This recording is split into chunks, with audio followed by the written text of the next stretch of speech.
Frau Höflinger, Sie haben diesen Gürtel bei mir gekauft, kurz vor Weihnachten. Und Sie haben den getestet. Ja. Erzählen Sie mir doch, ob Sie zufrieden sind und was Ihnen dann am meisten gefällt. Gefallen tut mir, dass ich endlich mal alles bei mir am Mann habe. Ich brauche nicht immer rumrennen. Wo ist mein Messer? Wo ist mein Tapeziersachen? Wo ist mein Meterstab? Es ist immer am Mann. Ich kann super tauschen, wenn ich zum Beispiel Abkleberarbeiten mache, dann habe ich halt mein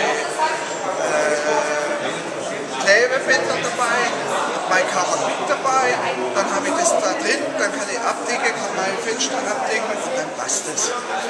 Wie lange hat denn die Umstellung gedauert, bis Sie sich daran gewöhnt haben, die Taschen zu benutzen? Sehr, sehr kurz. Sehr kurz. Sehr kurz. Ich habe es am ersten Tag hingemacht. Dann kam halt, dass ich mal das Messer nebeneinander gelegt habe, aber wenn ich das 4-5 Mal wieder reinstecke, hast du das. Haben Sie den Eindruck, dass Sie weniger Zeit auf der Baustelle verbringen mit Suchen nach dem Werkzeug? Ja.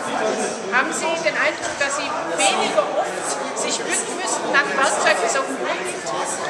Sind Sie weniger oft genervt? Super. Wolfgang, ich danke Ihnen sehr. Vielen Dank für die tolle Idee.